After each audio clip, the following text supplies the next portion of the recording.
2008ko uztailaren 30 eta abuztuaren 28an egindako batzarrei dagozkien aktak. Kentzeko, bere horretan onartzen dira.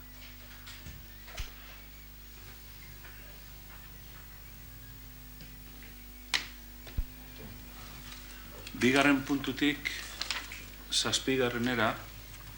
Alde batetik kudeaketa, dirubilketa eta ikuskapenerako ordenantza orokorra, bigarren puntuan, eta gero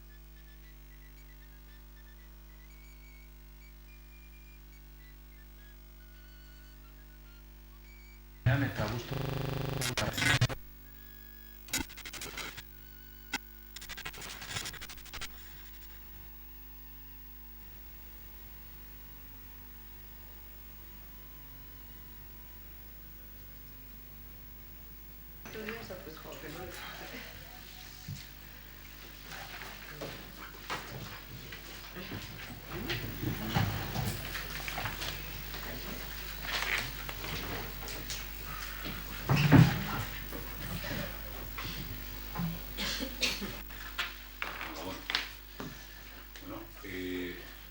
gai ordena horrego zuela, no?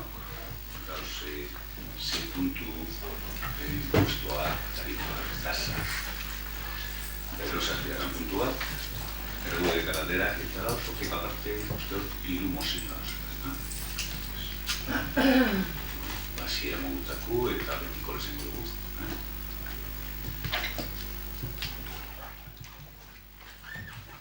2008ko uztailaren 30 eta abuztuaren 28an egindako batzarrei dagozkien aktak. Kentzeko, bere horretan onartzen dira.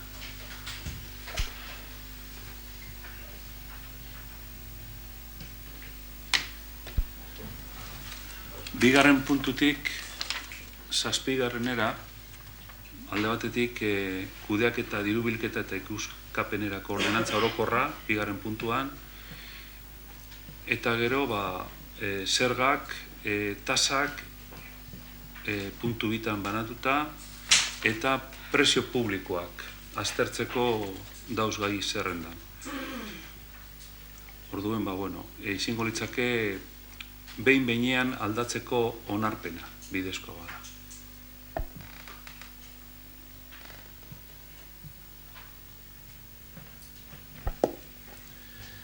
Lehenko eguneko ogasun batzordi entrate egin duzen negaiziek, berazen luzetzen. Bakarrik esan, proposatzen diren aldaketak orokorrien foru arauan sarritakorekin bat etorteko direla. Eta tasak prezio publikoak edo tarifari dagokizena orokorrien KPIz igoti proposatzen da, eta hori da 1,1,5.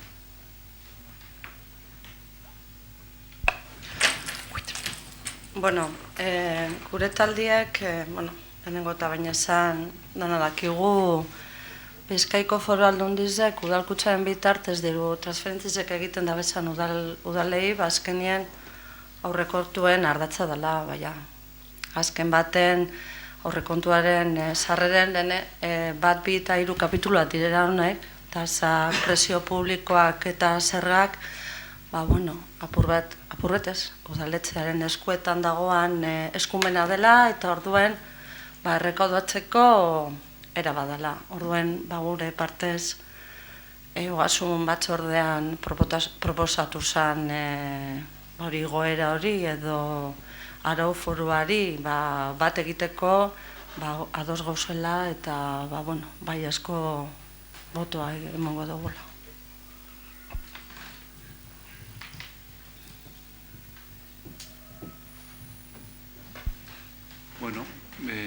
Orduan egingo dana bosketa orokor bat, 2., 3., 4., 5. eta 6. puntua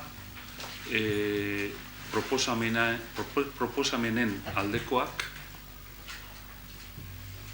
aho batez onartzen dira.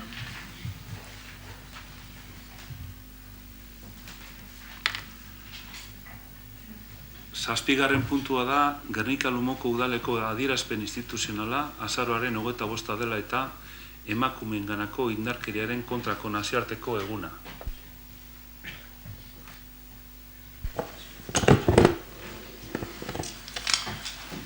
Bai, guk hor agertzen zen, gai ordenin agertzen zen adierazpen instituzionalari eta komentatu dugu zeran, bozera maileen batzordien gehitu izan dizkiogu 5 puntu gehiago orain irakurriko ditu danak. Adierazpen instituzionala azaroak 25. Azaroaren 25ean ospatzen den emakumeenganako indarkeriaren aurkako nazioarteko eguna dela eta sexu erasoetan jarri nahi dugu arreta, batez ere neska gazte jasatzen dituztenetan. Azken urteotan aldaketa nabarmenak izan dira emakumezkoen eta gizonezkoen arteko harremanetan. Hala ere, eta aurrerapenak gorabehera, askotan ikus dezakegu harreman hauek gure gizartean sustraiturik dagoen desberdintasunean oinarrituta eraikitzen direla oraindik ere. Eta ondorioz, eguneroko jarreretan agertzen dela, desberdintasun hori ugarituz eta betikotuz. Hain zuzen ere, desberdintasun testu inguru horretan sartu behar ditugu erasoak. Izan ere, eraso hietako asko hain daude normalizatuta eta hain dira egunerokoak ezen neska gazteek nekez antzeman ditzaketen.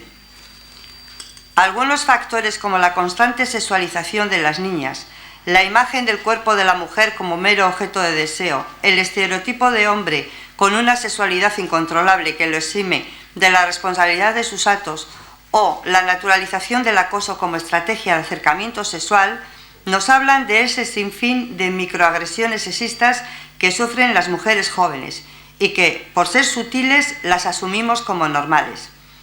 El trabajo para erradicar la violencia hacia las mujeres comienza en hacer visibles esas formas de violencia, detectando cuáles son los mensajes sexistas que promueven la desigualdad y la violencia sexista.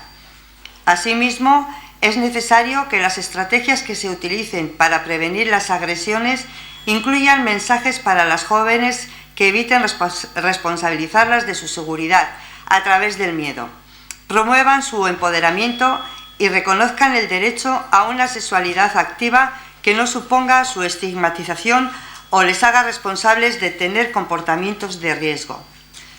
Funtsezkoa da heziketa afektibo sexuala izatea. Gazteek errespetuan eta berdintasunean oinarritutako sexualitatea gara dezaten. Beharrezkoa da eurekin berariaz hitz egitea. Eraso mota oro prebenitzeko izan behar duten papera azpimarratuz. Eta adieraztea euren jarrera sexisten eta euren testinguruaren gaineko erantzunkizuna izan behar dutela. Hori guzti hori dela eta udal honek, konpromisoa hartzen du, bere eskumenen esparruan eta indarreko legeria aplikatuz, berdintasunaren aldeko eta emakumeenganako indarkeriaren aurkako udal politika aktibo, oso eta koordinatua garatzeko. Arreta berezia jarriz, neska gazteek eta nerabek jasatzen duten indarkeria. Horretarako lanean jarraituko du. Emakumeak, batez ere emakume gazteak, kalte egiteari aurre egiteko eta jabekuntza sustatzeko beharrezkoak diren baliabideez hornitzeko. Aldi berean, jarrera sexistak prebenitzeko eta eguneroko mikroeraso sexisten kontrako jarrera aktiboa eta irmoa hartzeko lan egingo du. Aurreko guztiagatik, udal honek honako konpromiso hauek hartu ditu. Berdintasun politika garatzeko baliabideak, giza baliabideak eta baliabide ekonomikoak urtetik urtera indartzea. Parte hartzean oinarritutako prozesuak abian jartzea edo bultzatzen jarraitzea. Jai giroko erritu simbolikoetan eta eremu soziokultural guztietan emakumeen parte hartzea sustatzeko. Emakume gazteen aurkako indarkeria matxistari aurrea hartzeko erakunde arteko lan prozesuak baliabide tekniko eta ekonomikoekin sendotzea. Lan kolektiboa abian jartzea eta indartzen jarraitzea. Indarkeria matxistari aurre egiten dioten emakumeentzako arreta hobetzeko koordinazio protokolo lokal edo mankomunuen esparruan. eta indarkeria matxistari aurre egiten dioten emakume eta taldeentzako tokiko arreta zerbitzuak eratzea edo berdefinitzea. Indarkeria adierazpen desberdinei eta indarkeriari aurre egin behar dioten emakumeen premia eta interes desberdinei erantzuteko. Eta azkenik, invitar a la ciudadanía y de manera muy especial a las y los jóvenes del municipio a participar activamente en los diferentes actos que se lleven a cabo con motivo del 25 de noviembre, Día Internacional contra la Violencia hacia las Mujeres, así como en el programa de prevención y educación para la igualdad entre la juventud Beldur Barik.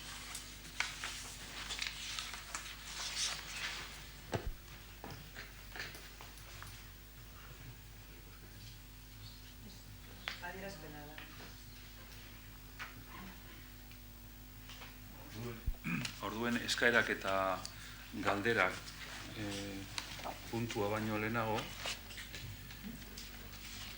lehen alkateak esan dauen moduen, hiru mozio dauz, bata herrira, epaiketa politiko gehiagorik ez, EH Bilduk sinatutakoa eta EAJ-PNV udaltaldeak aurkeztutako alternatiba horreri, eta gero EAJ-PNV udaltaldeak aurkeztutako bi mozio. Dakizuen moduen, mozioak, urgentziazko mozioak eztabaidatzeko eta bozkatzeko, lehenengo bozkatu egin behar da, horren aldeko eztabaialda egiteko. Orduen, eztabaidatzeko aldekoak hau batez, nartzen.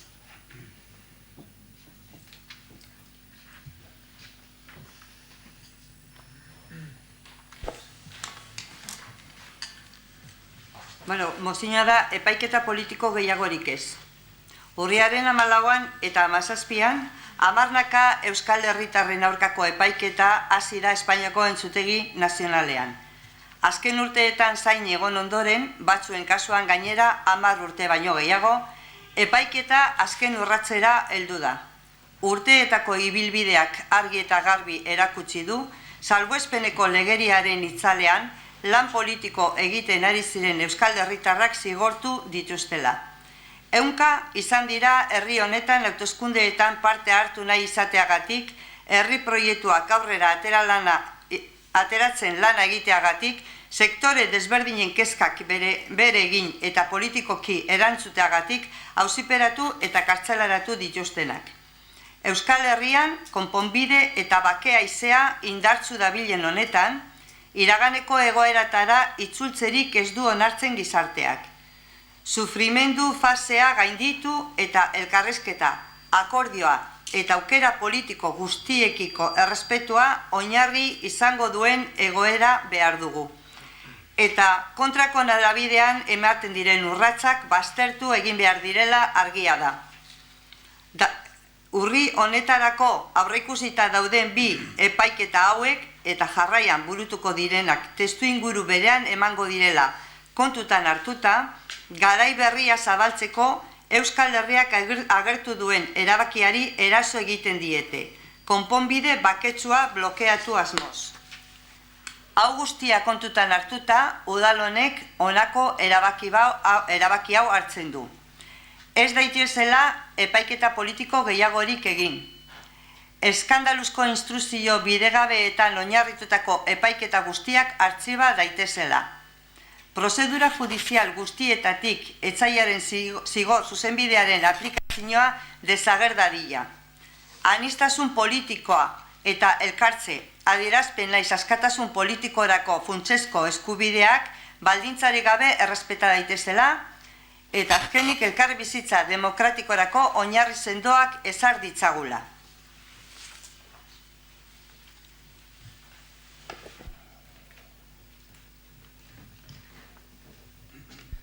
Bai, geurea izatez ez da mozio alternatiba, alternatiboa, ze azken batean gauza bera esaten dugu. Beste modu batera, baina gauza bera esaten dugu. Irakurriko dugu gure razonamentua eta gero proposamena ingo dut. Bueno, EAJ-PNV mozioa 35 bi sumarioari buruz. Urriaren 17an, Auzitegi Nazionalak herriko tabernak izenez ezaguna den epaiketari emango dio hasiera. Lehen aipatutako sumarioa. Sumario hau duela 10 bat urte hasi zen Garzón epailaren ekimenez. Prozesu erraldoia da eta 40 pertsona daude auziperatuta, talde armatuan parte hartzea eta arekin lankidetza aritzea egotzita. Eta herriko tabernen kudeaketarekin eta etaren finantziabideekin zerikusia duten delito ekonomiko eta sozietateetakoak leporatuta. Prozesu honek beste batzuk ekartzen dizkigu gogora, besteak beste 1888 sumarioa, AEK eta Euskaldunon egunkaria sumarioa. Prozesu horiek ez zuten inoiz hasi behar. Hasieratik oinarri juridiko penalik gabeak izan direlako. Prozesu hauen sorburua eta garapenean nagusi izan ziren asmo eta inspirazio politikoa. Prozesu hauek justiziaz kanpoko irizpideek markatu zituzten. Besteak beste, nahita gainditu zen erakunde terrorista barruan egoteak eta arekin lankidetzan jarduteak duen esan nahia, horretarako probarik egon gabe. Auziperatuei etako kide izatea edo arekin lankidetzan aditzea egotzi zitzaien. Hori esateko argudio bakartzak lege barruan garatzen diren jarduera kulturalak, prentzalanak edo politikoak erabilita. Eta dena etaren mende zegoela ezarriz. Hori dena egin zen testuinguru politikoan, PPren gobernuak PSOEren lankidetzari esker, alderdien legea egin zuen, ondorengo ilegalizazio prozesuak egarri zituena. Urte batzu geroago, errepikatu da. Gainera epaiketa bestelako testuinguru batean garatu da. Oraingo zailtasun eta konplexutasunekin ere, bake eta normalizazio prozesua Euskadiko erakunde politiko eta sozialek bereganatuta duten garaian hain zuzen. Horiek arrazoia guztiek erakusten dute prozesu judizial horren hasierak atzeraldi suposatzen duela. Elementu asaldatzaile da Euskal gizartean normalizazio politikorako bidea egiten ari den une honetan. Eta hori dena, inputazioek oinarririk ez dutela aparte utzirik. Hainbat abokatuak gaiaren inguruan izenpetu duten manifestuan argi geratzen denez. Gure aburuz, 35.02 sumarioak ez du gutxieneko oinarri juridikorik eta ez zen sekula hasi behar, edo bere kasuan kausa artxibatu behar zen. Hala eginik, agintea berreraziko zen eta zigor justiziaren prestigioa berreskuratu bake prozesuari eta Euskadin normalizazio politikoari lagunduz. Esandako gaitik, guztiagaitik, EAJ-PNV-ren udaltaldeak osoko bilkuran eztabaidatzeko eta onartzeko aurkezten du honako mozio hau. Gernika Lumoko udalak 35.02 herriko tabernak izenburuko sumarioa gaitzesten du. Eta inoiz hasi behar ezen prozesua berehala ixtea eta auziperatu guztien soluzioa ezartzeko erabaki juridikoa hartzea exigitzen du. Beraz, arrazoiak antzekoak direz, testua desberdinak, baina proposatzen duguna da bozkatzerakoan bakarrik hartzea mozioak eurak direnak, sarrerak kontutan eduki barik. Orduan, proposamena da, zuek aurkeztutakoa hartzea, 5 puntu horrek, eta geurea. Testo bizek agartzea, mozioan, besterik ez.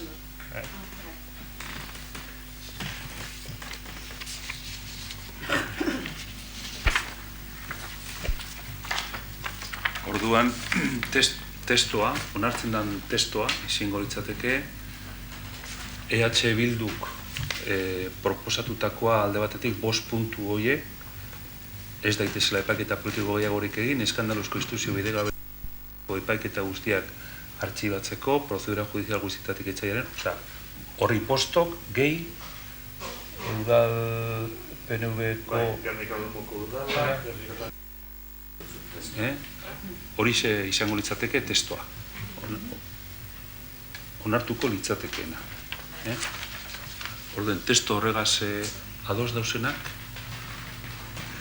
hau bat esan.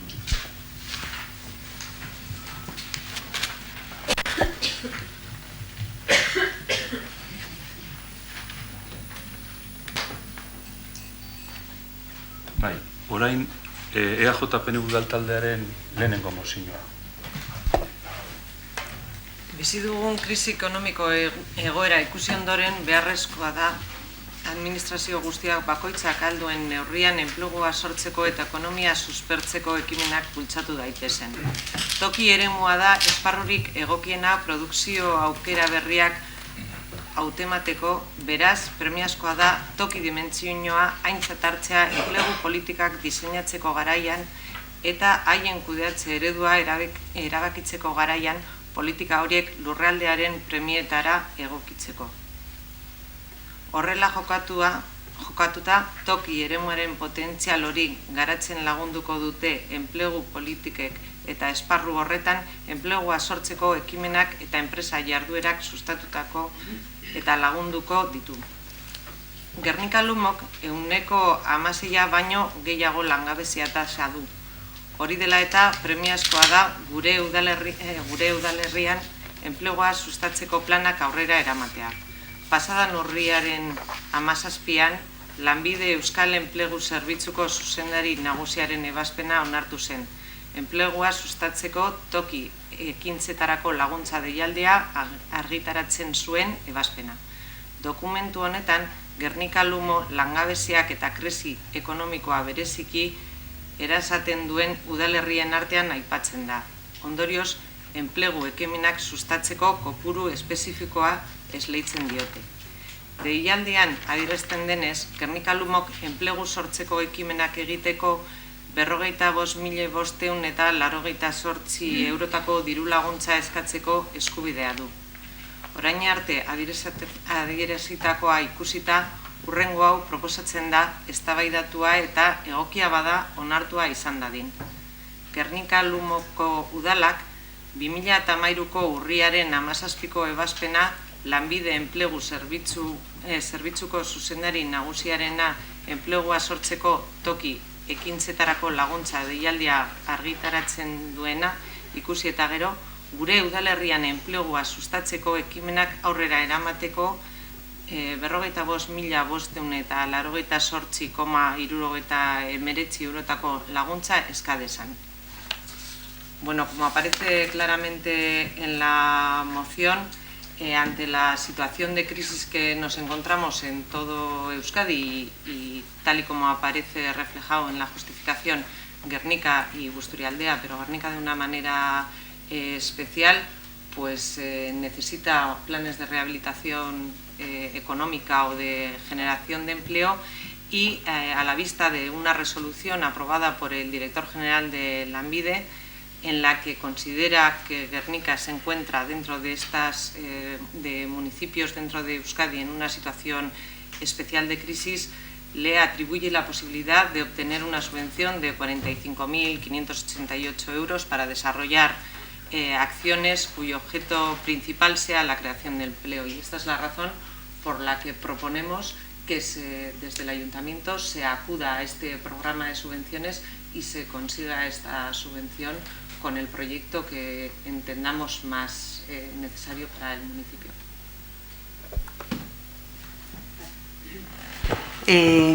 Printzipioz harritu egiten hau mozio bezala etortea Maria, ze gainera eztabaidatua eta egokia bada onartua izan da, claro, egokia dela, esan nahi dut. Hau Lanbideren zeratik eskutik datorren diru laguntza data, baina ez da hau bakarrik. Hau gehiago ematen zaio Gernikari zona deprimida deritzon zer horretan sartzen dalako. Baina hau da, pasaden urtean hasi ginen enplegu planetatik datorren beste bigarren pausu bata, bai?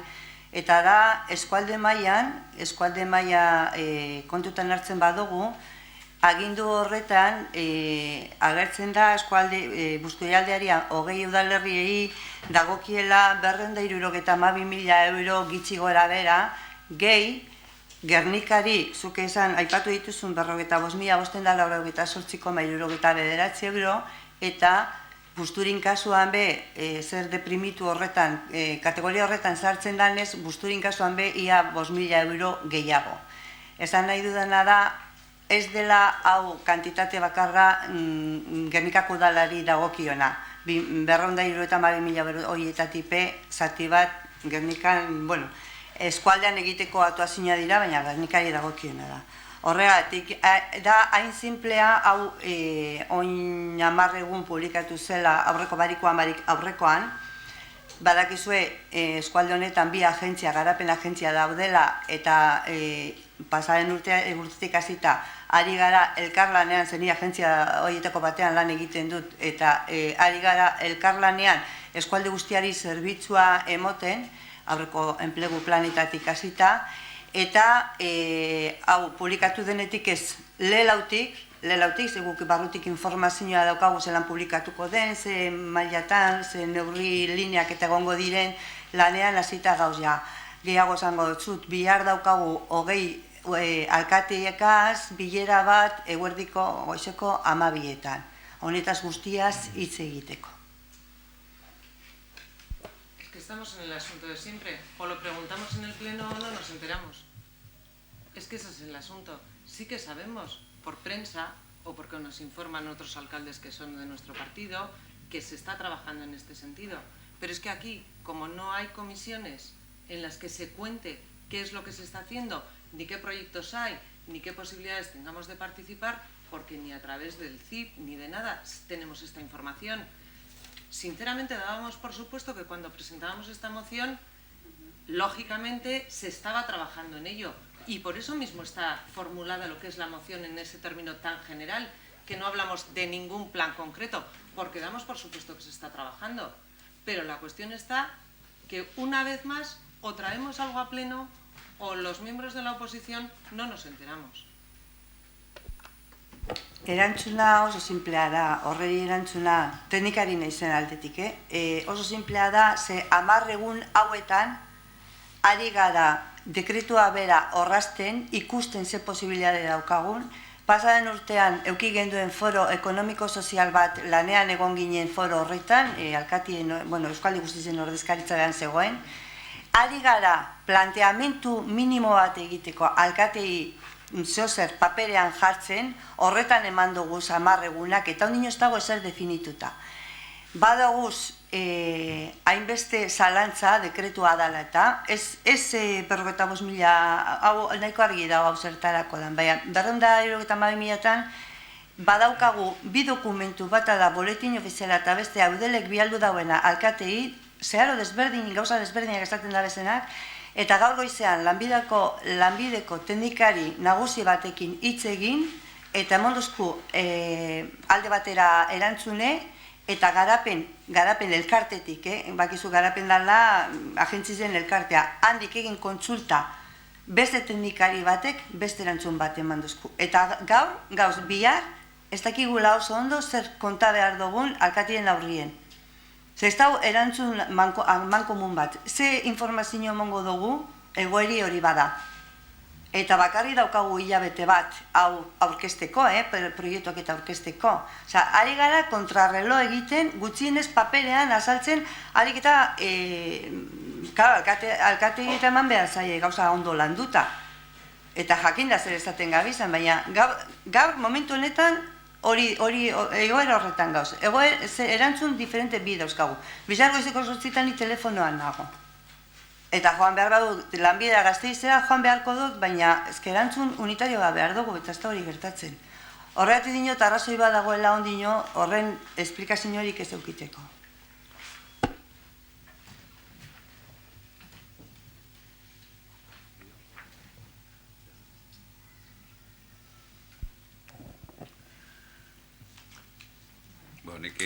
Nik ez da itxargi geratu bada beha pertsuek gehiago argitzeko igual.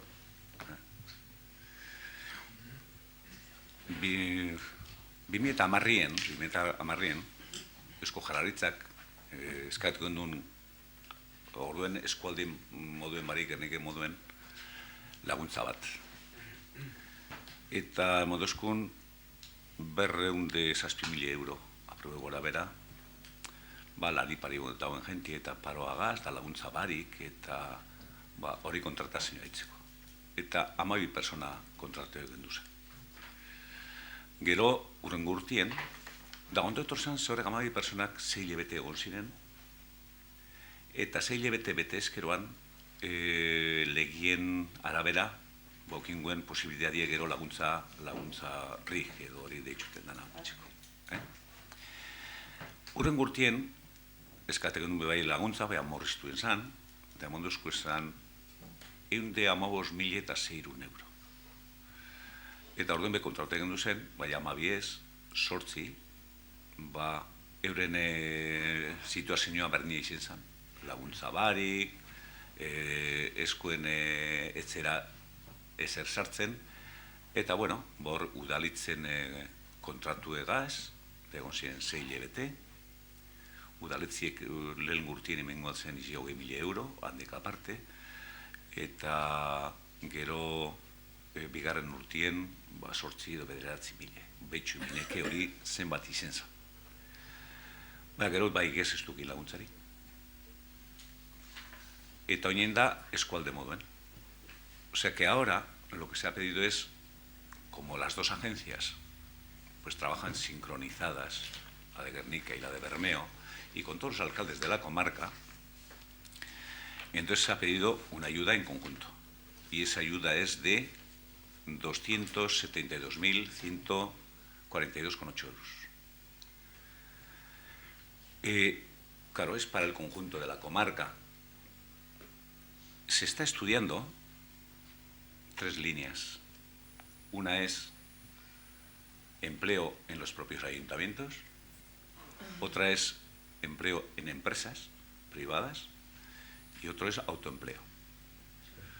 Entonces, de esos 272.142,8 euros, pues en empresas es pues cualquier empresa que tiene una carga de trabajo, una necesidad de coger un empleado o una empleada, con un límite, un techo máximo de 9.000 euros y con un contrato mínimo de 3 meses. Y hay una cantidad que se está barajando y se está estudiando, y eso se va a tratar con todos los alcaldes de la comarca. Pues aproximadamente algo más de 65.000 euros, exactamente pues 65.142,8 euros. Y luego para el autoempleo, o la gente que quiera montar cualquier cosa, gente joven o no tan joven, la que sea, pues para que tengan unas pequeñas ayudas, también hasta 15.000.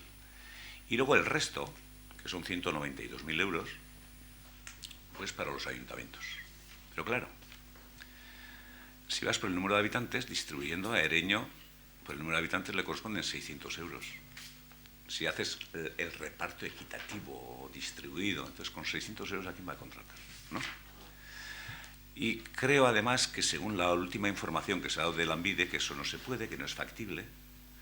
Entonces, si se hiciera la distribución de los 192.000 euros a Guernica, que le corresponde aproximadamente el 40%, el número exacto no sé si es el 39,8 o algo así, pues andaríamos rondando los 76.000 euros.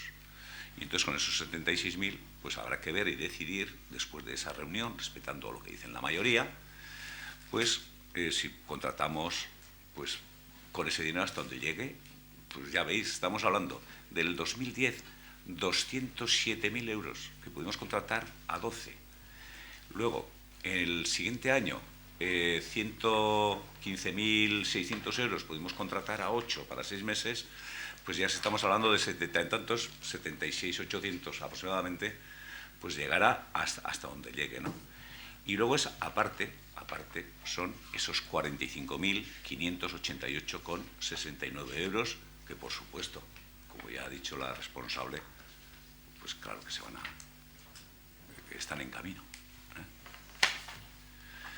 Y la verdad es que la situación sí es delicada, y entonces la verdad es que yo sé que la situación de la Diputación y del Gobierno vasco tampoco es boyante como quisiéramos todos, y entonces dan las ayudas que dan, pero la verdad es que haría falta mucho más, por lo menos para esta gente desempleada y que no tiene ningún ingreso, por lo menos poder hacerles un contrato de 6 meses y darles un balón de oxígeno hasta que esto se vaya, pues los puestos de trabajo, pues en vez de caer como están cayendo, pues al revés de la vuelta, ¿no?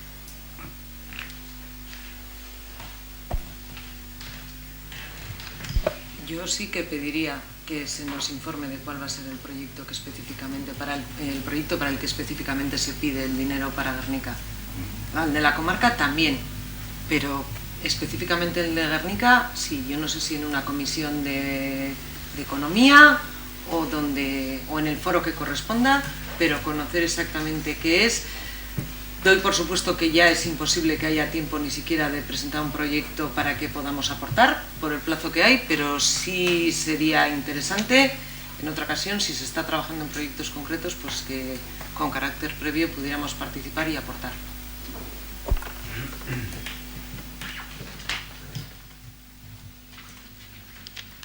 Bueno, ez da mozio moduen boskatu behar bada, edo ez hori. Gure dago ze boskatu ingo da, baina biherrixena dago, hori boskatzeko.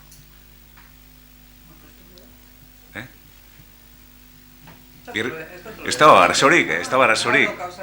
Baina, esan gure dut, igual ez jakitzien ganien presente duzu hori. Igual ardura donaz berbain bazen duen, igual esan duen presenteko. Edo alderantziz. Noiz eta nun. Bueno, boskatu dengo dugu.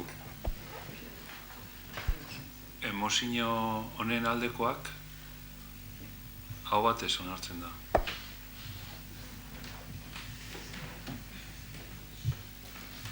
Bigarren mozioa.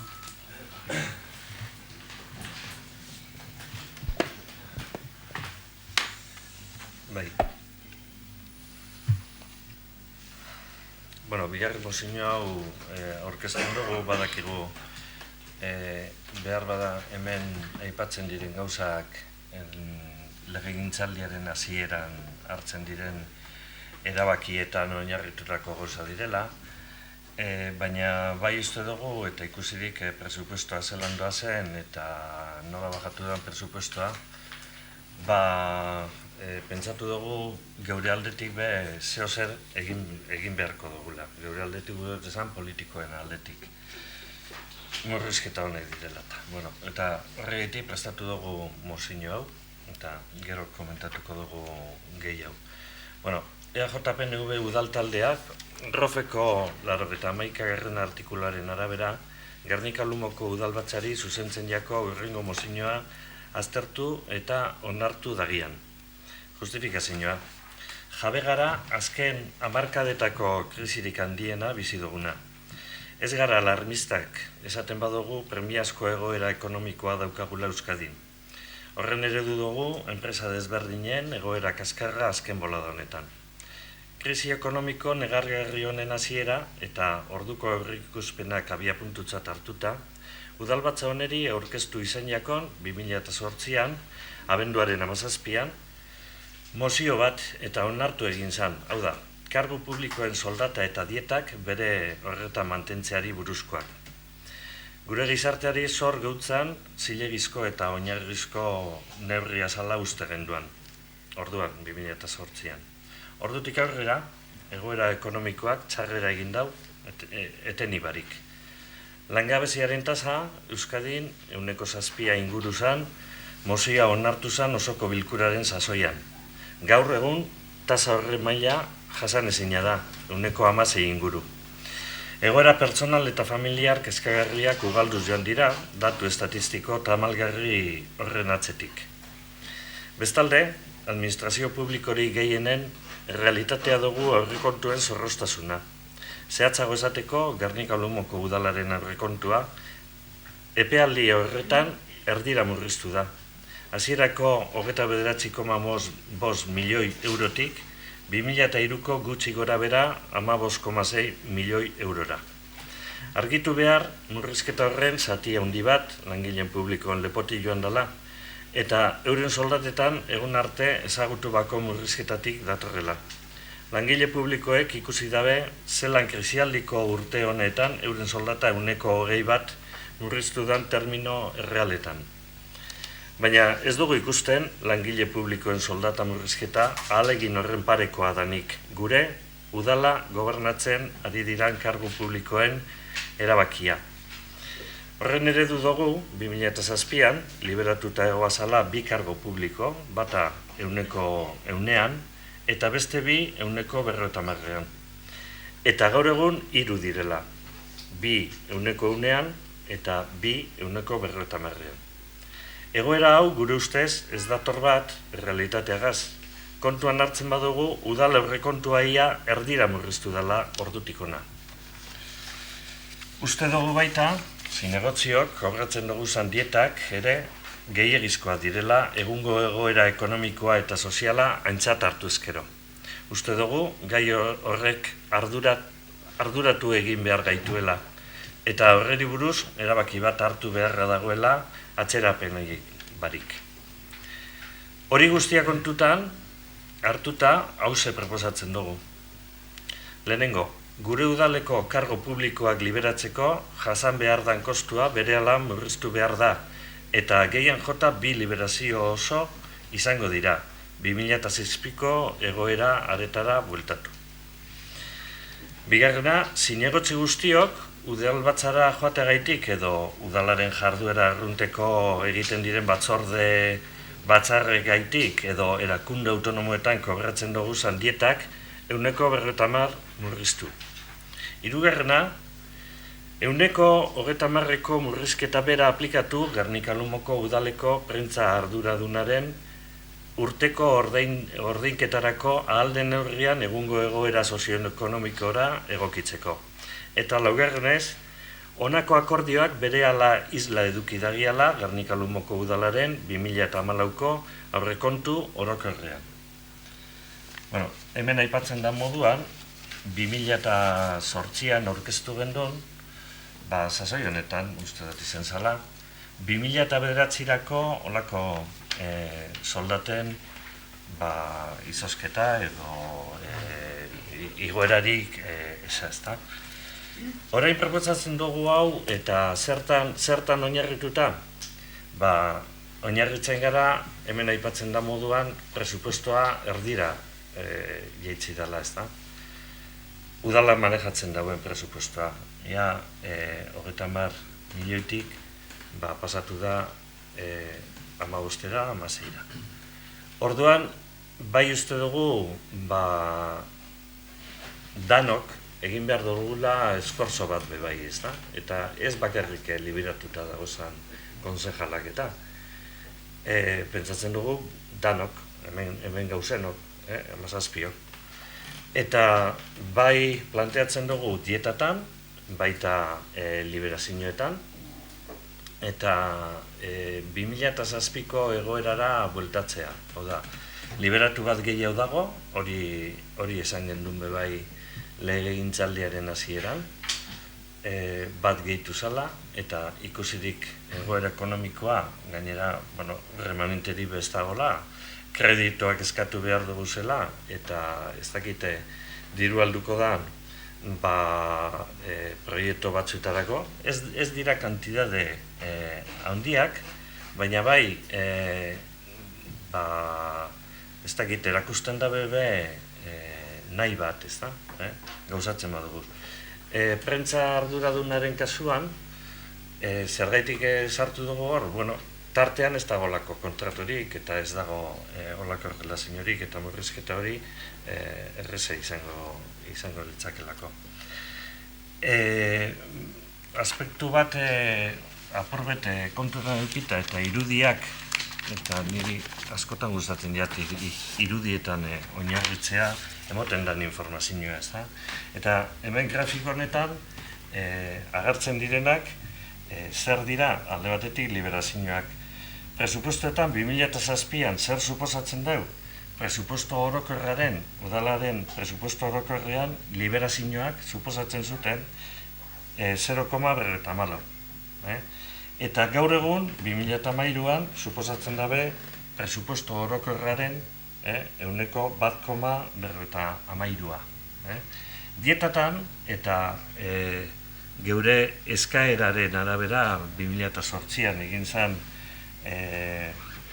onartu zen mozino horreri esker bebai, dietak suposatzen eben 2007an 0,3 presupuestoarena. Eta 2013an suposatzen dabe 0,45.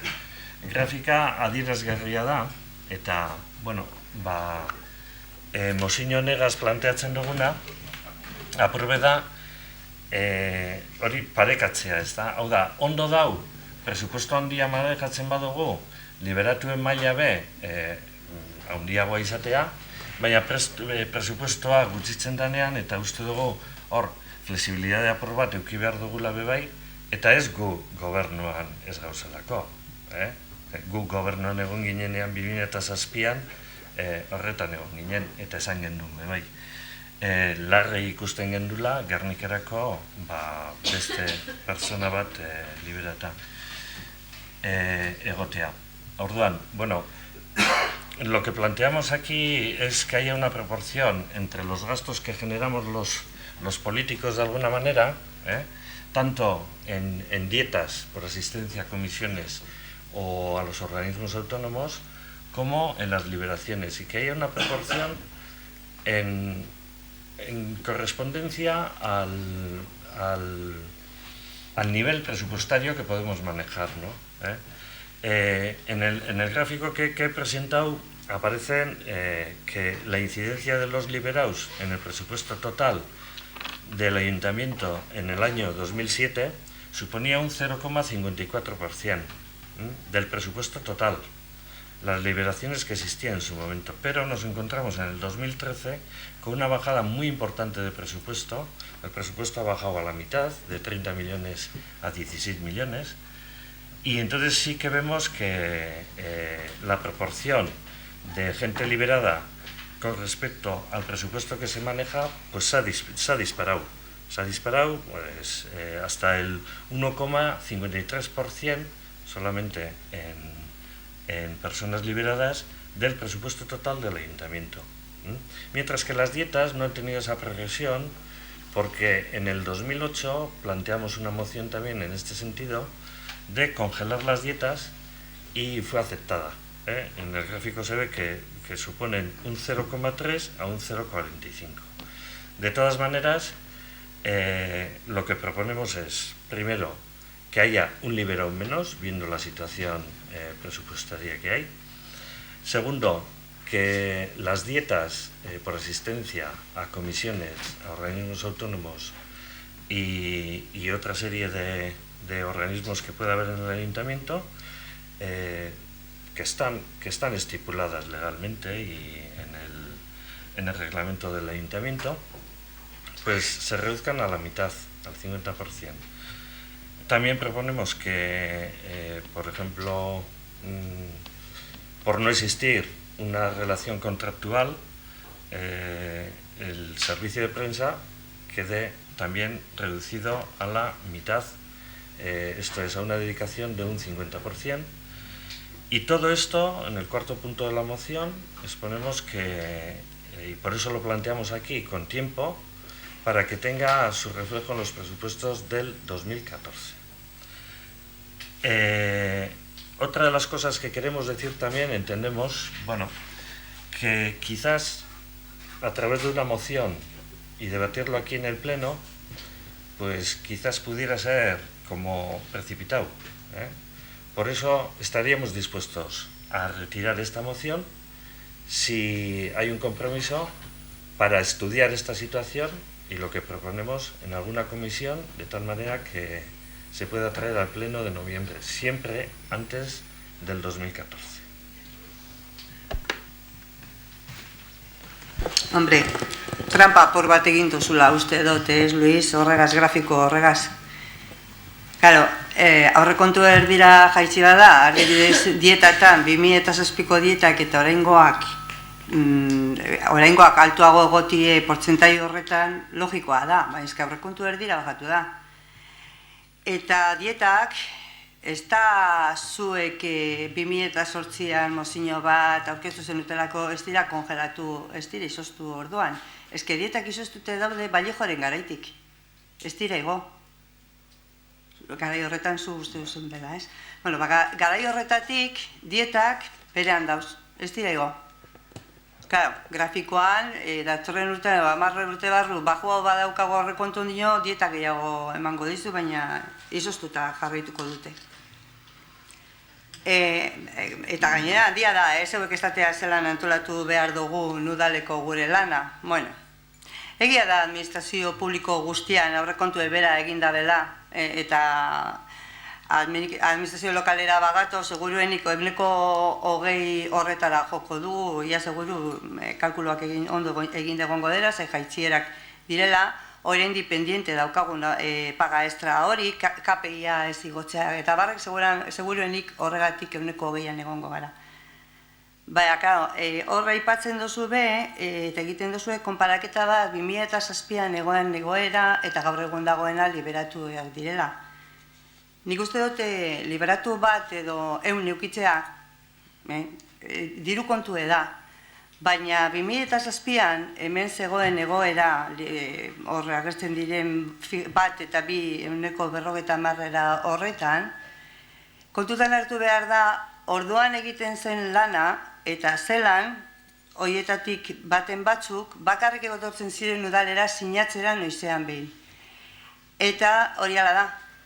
Eta teknikarizek askotan arazoak aurkitzeko sinadura bat behar zutenean. Eta gauza asko, zuek dakizu administrazio publikoan gauza batzuk urgentek izaten direla, eta gauza asko, arazoekaz, bai?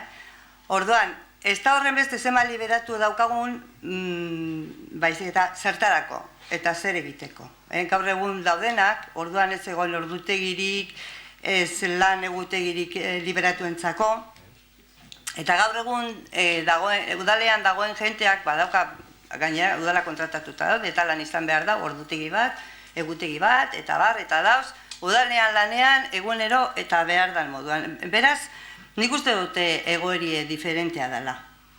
Gaur egungo realitatea bestelakoa dela. Dana dela, Luisuk esan dozu denok egin behar dugula, esfortzu bat, eta ados nau. Kasualitatez, zuen artean, 3 zarete administrazio publikotik bizi zaretenak edo, bai, 3 pertsona. Eta esan dugu, krisi ekonomikoa gogor jo duela, administrazio publiko guztian, ez bakarrik, eta enpresa pribatuetan zer esanik ez. Baina administrazio publikoari dagokigunez, gaudenez, horretaz gaudenez, zuek hortik bizi zaie. Orduan, galdera simple bat nire aldeti zuei. Zuek eramango duzue mozio hau zuen erakundeetara, eramango duzue foru aldundira, Eusko Jaurlaritzara, bai, eta, zuek gobernatzen dituzuen erakunde guztietara, bai, orduan hitz egingo dugu, ondo. Eroan ez, Zu begiratu, ze kopuru zenbat zai egon ziren aldundizen, esate baterako, pasadan legealdi zen, zenbat dauzen orain, zenbat zuzendaritza, zenbat orain, Eusko Jaurlaritzan gauza berbera, soldataren jaitxiera, behintzat aldundian, gogorra izan zen, eta izoztuta dauz soldatak. Takin noiztik. Bai, asuntoa da hori, normalean, ia erakunde guztizek murriztu dabe liberatuak. Eta goi kargoak. Amen izan ezik. Amen murriztu ez. Amen gehitu. Bueno, beste gauza bat esan duzuna, harrituta itxun dauzula, da, zuek esango duzue zelan antolatu behar dugun guk gobernuan ba. Klaro, gube partidea gara. Ez dugu esango ba. Esango dugu guk zelan ingo gonke, eta zelan egin behar duzuen bebai. Klaro, gero zuen erabakia izango da zelan eroan. Baina ezatea guk, zer uste dugu? Egiten ari zariena eta zer egiten dugu hemen ba? Hori egiten dugu. Jarraipena, kritikatu eta proposamenak emon. Eta hau proposamen bat da. Eta ni ez naz joan behar Jaurlaritzara eta diputaziora, hor publikoa da gainera, periodikoetan agertu da. Bakoitzaren murrizketak argi geratu dira, eunekoak ez dakizen bat, eta kargoetan, eta liberatuetan, eta abar. Bai, baina gure proposamena da Gernikarako.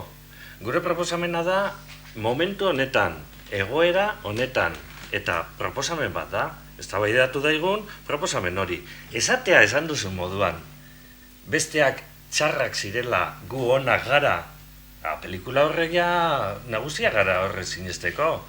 Zuek txarrak zineten, ez zinen agertzen, ez firmetako, ez ezebez. Hori, bueno, zure realitatea. Zure realitatea. Nik be esan altzut, beste nire realitatea zuen ganako. Esan altzut, be bai, eno esaten, Zer horretan ez sartuko. Hau da, pelikula bat onak eta txarrak ez. Eta gaina, hemen espadauz, gainera gitxi hau. Gitxi hau. Ze hori esan ezkero izen abizenekin esan behar. Izen abizenekin. Bestela dana sartzen duzu morokil berean. Eta, bueno, nik horren aurrean, proposamen aurrean ez dut ikusi, ez dakit ze konklusioa atara.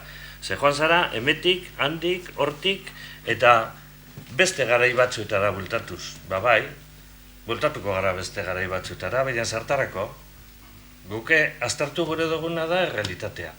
Proposamen bat egin dugu, mantentzen dugu mozioa, bozkatu egingo dugu, ala gure duzue gai hau eztabaidatu eta hurrengo plenara ekarri. Hori da, galdera bat oinarrizkoa eta bueno, hemen zeo zertan hasi baino lehen, eztabaidatu behar duguna. Bueno, esan duzue dana, esan behar zuen guztiziala gehi jau zeu zer dekuzu esateko? Baldin eta zuk zer esaten duzu? Ez horixe. Zu ez da behidan zauz, zu dekuzune produktu hori atara da esan, behin maiganien. Baina honek lau puntuak, ez da? Honek lau puntuei buruz. Jarraitzu, zeu nahi duzun beste denpora, da boskatuko dugu. Baina zu gure duzu hitza euki, honek... Hombre, eske, parkatu, amateko duzu mesedez. Parkatu, amaitzeko. Ez, gure duzu, hau da, mobiola botatzeko ala lau puntu honei buruz berbaitzeko, hori da galdera. Eta iziltzen naz. Nik benetan, hau da, respeto falta, ez dut ulertzen. Zuk dinozu, zuk esan bizule hortik guzer den bidugun, da hortik aparte alkate bezeko bizu. Da alkateri nos berbaen bidean bezeko esan bitzazu. Alkatek izaten zuzuri, Luis, etxeran berbetan neuna hau berbet. Ni dinotut, itxeko ez da zua bertxu. Hori da, besterik ez. Alkate moduan, nik asumidute dekot ez nazel alkate, Ez tergibartze guzak, mesedez. Hori eskatzen zu, bakarrik hori, eta iziltzen naz. Bueno, boin nik esango zeu zer. Da nik esan zuet nahi badozue baten batek esan zeu zer gizau, zeuen nahi dozuen denpori dekozula, da argumentu gizau egin gure dauzuen maiganien bebai.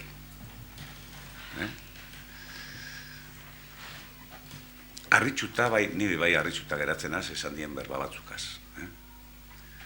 Bueno, primero has sacado un diagrama, una foto, que te gustan las fotos. Pero no voy a entrar a debate ni a nada. No entro a debate. Yo creo que tenía que haber sido solo un diagrama de puntos y no dos funciones lineales como aparecen ahí, porque, hombre, un poquito de estadística sabemos, un poquito, no mucho. Bueno. Primero, parece que en este ayuntamiento estamos haciendo cosas extrañas, porque ese es un tema como muy morboso, y entonces, pues bueno, oye, yo acepto todo lo que se diga aquí. Respeto, puedo compartir o no compartir. Pero las directrices, y ahí está el secretario, las directrices con respecto a este tema son directrices de Eudel. Y Eudel, sabéis que la presidencia es de la representante del Partido Nacionalista Vasco. No estamos fuera de esas directrices. Bueno, y yo, ya que se ha dicho por aquí, y no decimos esto porque ahora no gobernamos, porque estamos ahora en la oposición. Podríamos haber dicho en el 2007, si el momento hubiera sido igual. Pero claro, a mí también, yo sigo teniendo memoria. Y solamente digo estas cosas para que tengamos información, porque posiblemente mucha gente de los que estemos aquí no conocen, yo sí, y alguien más debería conocer, porque estaba en esos momentos aquí. Porque claro, no hay que echarse para atrás, pero es que la vida es así. tienes años de juventud, años de más madurez, y te vas haciendo mayor, ¿no? Y se recuerda. Y en política es igual, ¿eh? Y de hecho, si veis, las cosas que decía Aznar cuando era el presidente del gobierno, que están recogidas en diferentes programas, y ahora dice muchas cosas, dice lo contrario, ¿eh? Pero lo que has dicho te recogen, ¿vale? Entonces es bueno también recordar. Y yo estoy recordando ahora que, claro, pasan 2 décadas y parece que no han existido. El año 91-92. El año 91-92, en Euskadi y en todos los sitios hubo una crisis muy importante, muy importante. El número de parados era tanto como ahora o superior.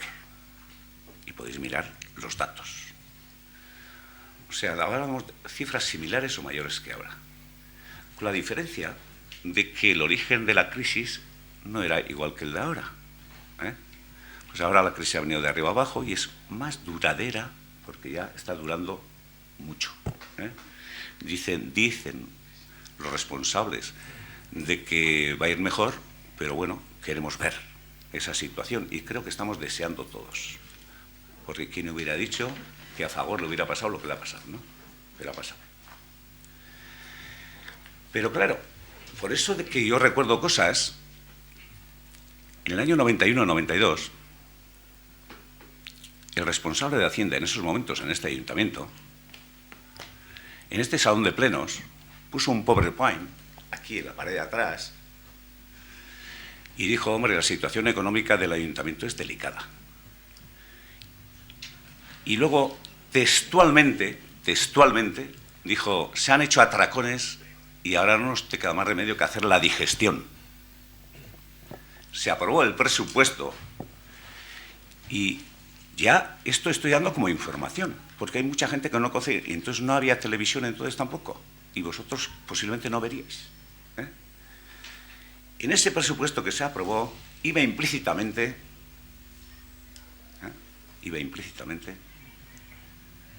chofer oficial para el alcalde, coche oficial y chofer, implícitamente. Eso es cierto, como estoy aquí. 2, gastos de representación, que también hablamos un día aquí, entonces estábamos en pesetas de 15 millones de pesetas, que son 90.000 euros. Y las dietas, como se ha dicho, no se han movido desde entonces o al año siguiente, que se pusieron unas dietas para los corporativos por asistencias y a los tenientes de alcalde y demás. Estamos hablando de esa época de crisis. También hay que recordar, ¿eh? Pero claro, parece que cuando te sientas a un lado de la mesa o al otro lado, pues, no sé, se ven las cosas de forma distinta, ¿eh? Y creo que tenemos que mirar, estando a un lado o al otro, procurar todos mirar las cosas con objetividad y corregir lo que está mal hecho o lo que está regular. Los gastos de representación, y ahí están los presupuestos aprobados el 28 de agosto del alcalde de Gernika en estos momentos, son 12.800 euros. De aquella época a esta, la diferencia son 77.200 menos. Y el alcalde de Gernika no tiene coche oficial ni chofer, ni necesita. Sí, eso es así de claro.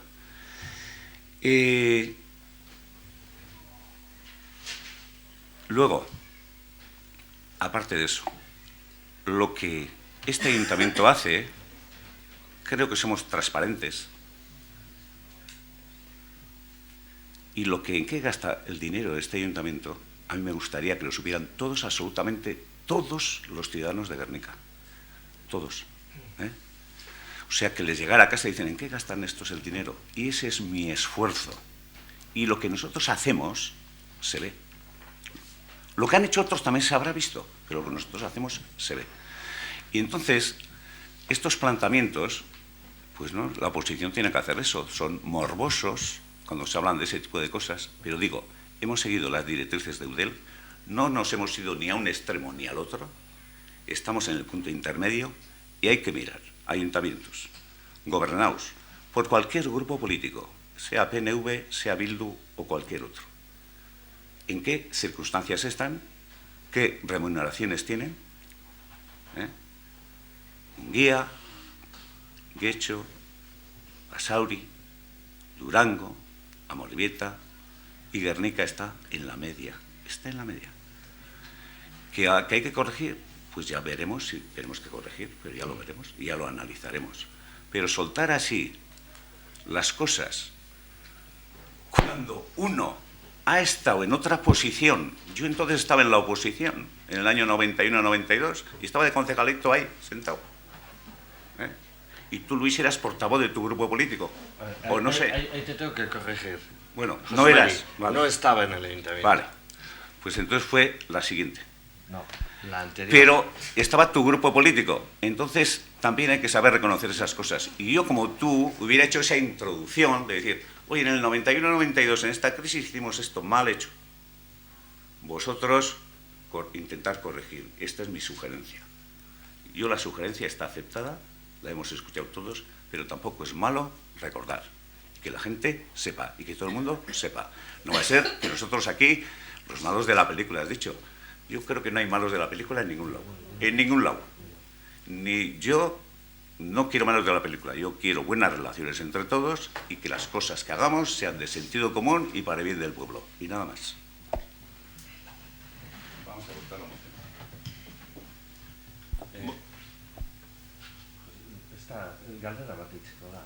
Baina ez da galdera bat de mala educación ni nada, sino proposamen bat egon da. Botazioa egon barik, botazioa. Orduan ez da eztabaidatzeko modurik komisioan edo... Horrela guzko dugu, baina gu, momentu honetan zuek ekarri duzu publiko hori, ondo dago, bozketa egingo dugu, eta listo. Mozionen aldekoak, kontrakoak,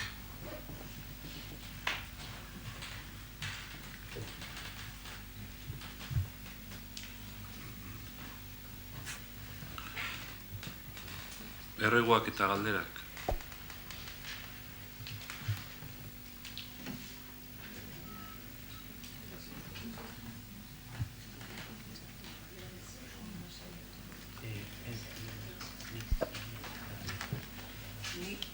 Galdera bat dekot, ez dakit noiz izan zen ekainan edo maiatzan edo esan zen duen el pliego de jardinería que se estaba trabajando y se estaba preparando. Está ya preparado, sale ya, no sale en el presupuesto. Hoy revisando el acta de junio he visto que hay, o sea, el acta releyendo el acta de agosto, he visto que hay 280 y pico mil euros de jardinería. Sin contrato, seguimos ahí sin contrato. ¿En qué está ese tema?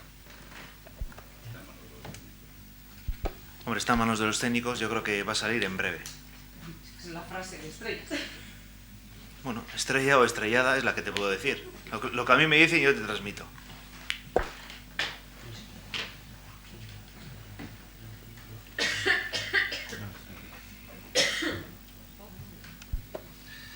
Bueno, nire galdera oin,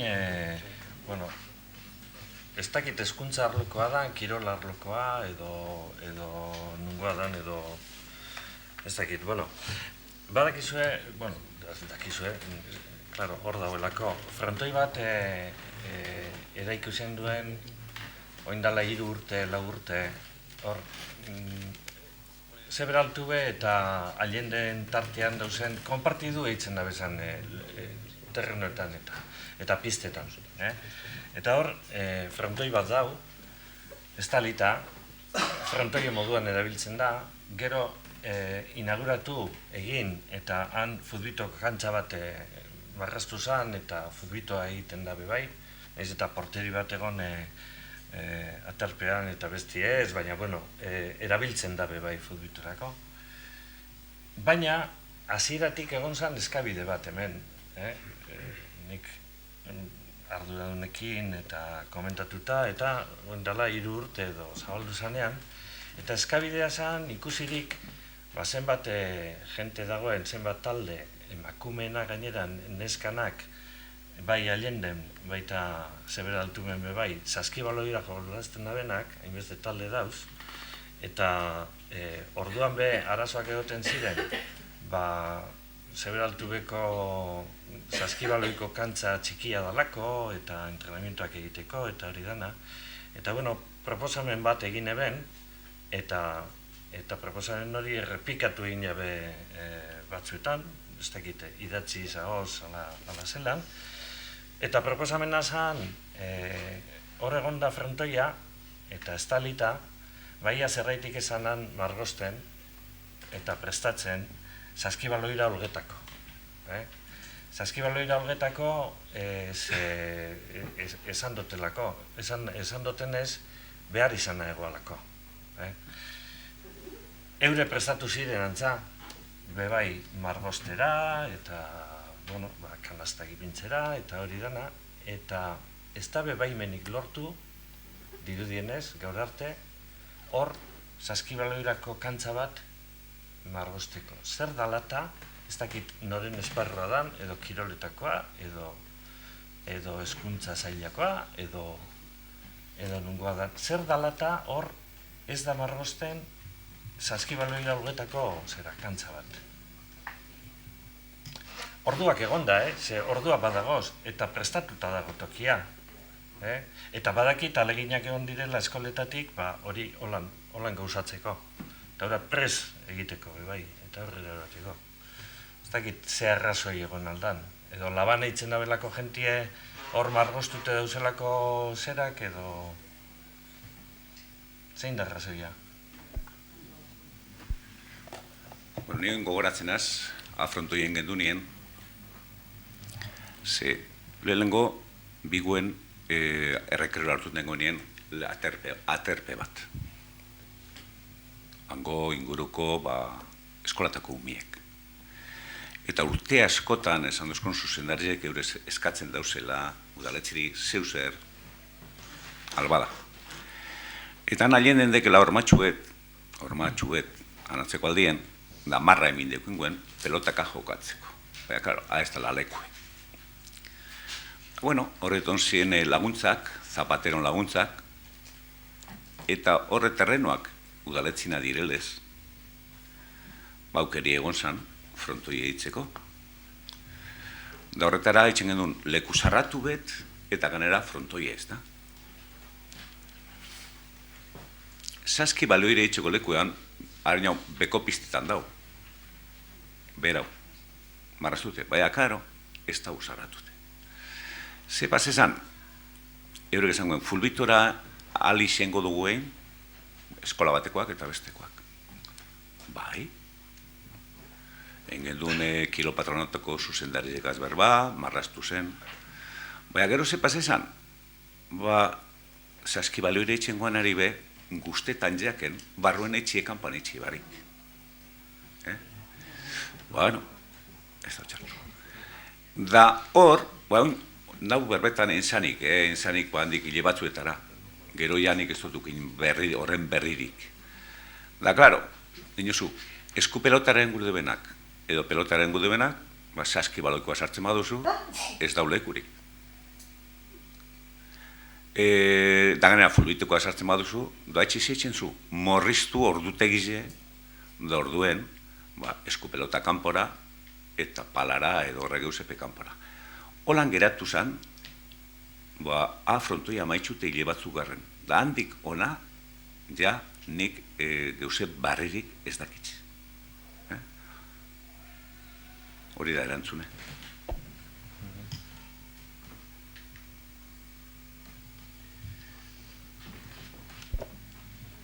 Bueno, beste erregu bat. Urpartzuergoan, Busturialeko urpartzuergoan nobedadea dagoz. Lehenko gunean egon zan asamblada bat bebai. Oin dagoen zuzendaritzak erizpide batzu dekoz. Gure deue lehen egon diren zerbitzu batzuk externalizatute oin barrure sartu. Eta badagoz nobedadeak lanpoltzak atarako dira, ipiniko da Lamiarango arrastegia edo urzikinek garbitzeko tokia martxan, hor personal berezia beharko da.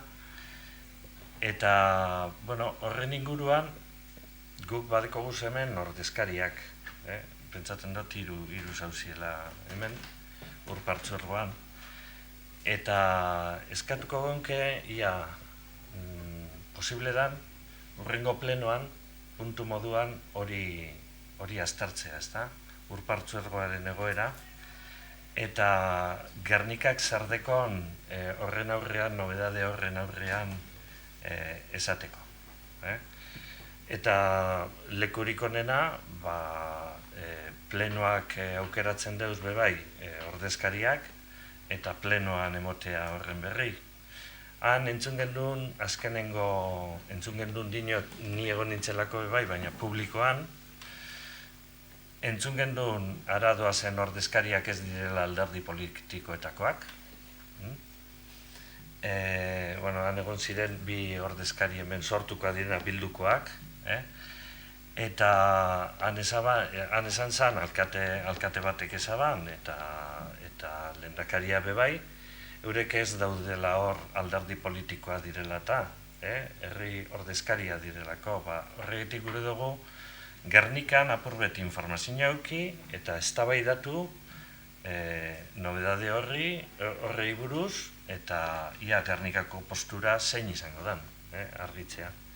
Ordan, ez dakite onartuko duzuen, hurrengo plenorako puntu moduan jartzea, ze erregu eta galderatan ez dekogu aukerarik bakarrik txanda badekogu berbaitzeko, eta gureko gonke gure eritzia emon bebai. Entzun, eta gero eritzia emon bebai.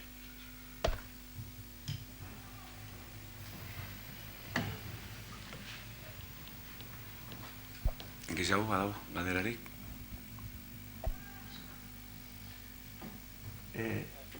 Bai, beste bat, entzun dugu zelan herri askotara, Busturialdeko herri txikietara, eta heldu zala oindala denpora bat, holako eskaera bat, eskaera Urkijo horrek egindakoa, ez da, gobernu zibiletik, banderak direla eta Espainiako bandera ipintzeko, udaletxeetan ipintzeko agindua emonez, ez da. Ez dakigunez, galdetzen dugu, Gernikak hartu dugu, holako eskaera?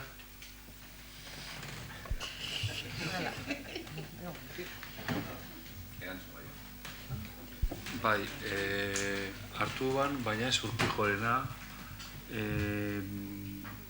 zerena, Urkijoren aurrekoa, bai, Mikel Cabidesena, eta kontentziosoan daukagu momentu honetan ez ipintzaren edo horren agindu horren uko egitearena.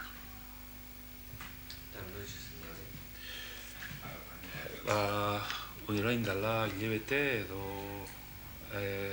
udaurretik, irailean, enau seguro. 2011an. 2011ako otsailean edo martxoan. Eta besterik ez da hartu? Gobernu zibiletik, edo Madriletik, edo bardindost, nondik? Zu delegaziotik, hartu gendun delegau izan zanaren aldetik, eta ez besterik ez dugu hartu dugu beste bat, baina beste eze bandera gaitxik, beste asuntu bat gaitxik, bebai. Hemen balkoian dauen ikurra gaitxik. Bandera ez? Ez.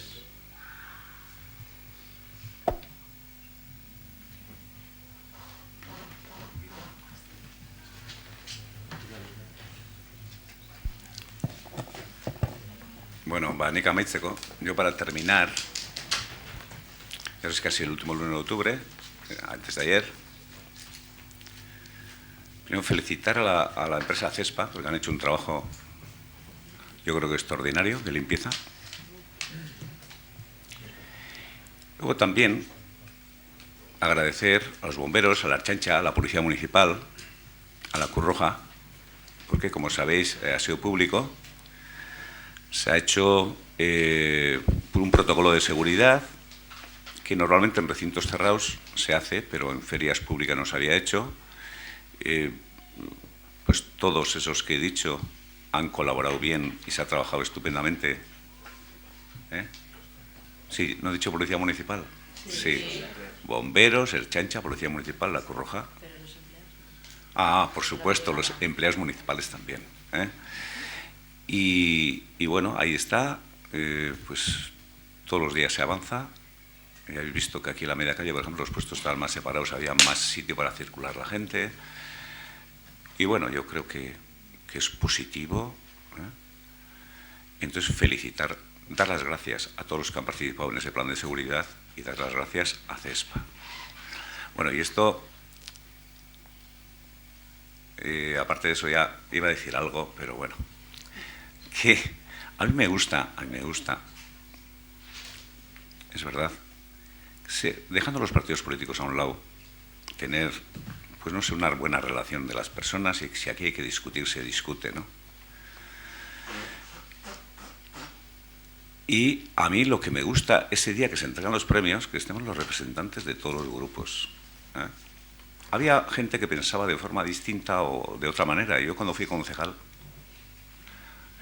a mí nunca me invitaron a dar un premio durante muchos años, pero no pasa nada. Yo lo que quiero es cada uno que mantenga sus posturas, pero una buena relación. Y para mí fue también muy satisfactorio ese día, como en años anteriores, el poder subir allí, entregar los premios y que estemos representados todos los grupos del ayuntamiento. Y seguiremos en esa línea.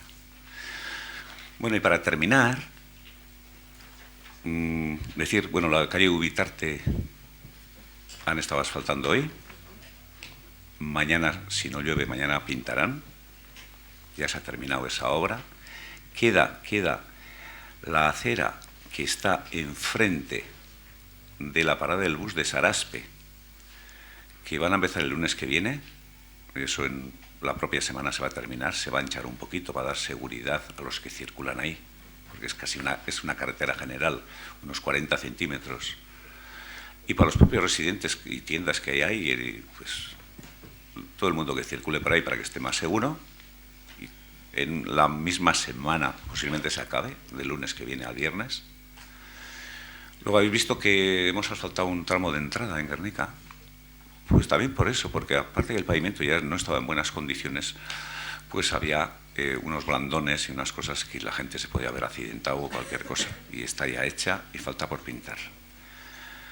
Que en la calle Juan Calzada, en el último tramo antes de la rotonda, si veis de noche y hay poca luz, y se van a poner durante el mes de noviembre 4 farolas altas como las anteriores, con 2 brazos, por seguridad de los que van en coche también, porque ese contraste, esa salida de luz a poca luz se nota, y que hay una parada de bus, y para que la gente que esté esperando en la parada, pues que haya más luz y se sienta más protegida.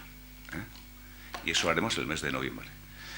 Y luego tenemos el proyecto que hablamos un día de la parte que da hacia el 1 de la iglesia de Santa María y parte que da a este lado, que no está practicable, que no se puede andar, y aparte que cuando llueve se acumula mucha agua. Estábamos hablando de que hacía falta un arqueólogo y cosas de este tipo. Bueno, ya nos han hecho el proyecto, han mandado el proyecto, y posiblemente, si la climatología ayuda, empezaremos a hacer con la brigada nuestra el mes de diciembre. Pues bueno, yo creo que durante un mes más o menos se acabará, porque hay que levantar esa piedra y volver a instalar y nivelar y cosas de este tipo, para que ya la gente pueda caminar por allí y que no se depositen esos charcos de agua que se hacen ahora. Porque al final es un monumento protegido y el entorno que esté en condiciones de se pueda andar, pues está bien.